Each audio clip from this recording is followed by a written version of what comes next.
நள்ளிரவில் உலா வந்த சிறுத்தை அன்னூர் கௌசிகா நதி அருகே விவசாய தோட்டத்தில் நடமாட்டம். சிசிடிவி வீடியோவால் உறைந்த கிராம மக்கள். கால்நடைகளை வேட்டையாட திட்டமா? உடனே கூண்டு வைக்க வனத்துறைக்கு விவசாயிகள் வலியுறுத்தல்.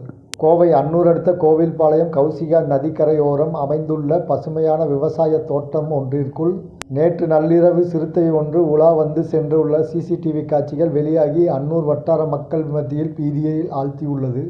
மேற்கு தொடர்ச்சி மலைப்பகுதிகளை ஒட்டி உள்ள காடுகளில் இருந்து உணவு மற்றும் தண்ணீரை தேடி ஊருக்குள் புகும் வனவிலங்குகள் எண்ணிக்கை அதிகரித்து வரும் சூழலில் தற்பொழுது அடர்ந்த குடியிருப்புகளும் விவசாய நிலங்களும் நிறைந்த அன்னூர் கோவில்பாளையம் பகுதியில் சிறுத்தை நடமாட்டத்தை கண்டு அதிர்ச்சியை ஏற்படுத்தியுள்ளது.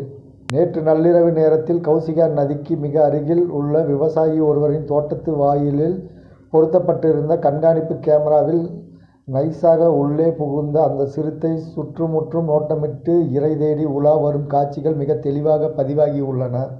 காலையில் தோட்டத்துக்கு சென்று சிசிடிவி பதிவுகளை ஆய்வு செய்த விவசாயி இந்த நடமாட்டத்தை கண்டு உறைந்து போய் உடனடியாக கோவில்பாளையம் பகுதியில் நள்ளிரவில் தோட்டத்தில் கட்டப்பட்டுள்ள ஆடு மாடு உள்ளிட்ட கால்நடைகளை வேட்டையாடும் நோக்கில் இந்த சிறுத்தை ஊருக்குள் ஊடுருவி இருக்கலாம் எனவும் மனித உயிருக்கு ஏதேனும் அசம்பாவிதம் நேரிடும் முன்பு வனத்துறை நடவடிக்கை எடுக்க வேண்டும் என வலியுறுத்தி சமூக வலைதளங்களில் பதிவு செய்துள்ளார்.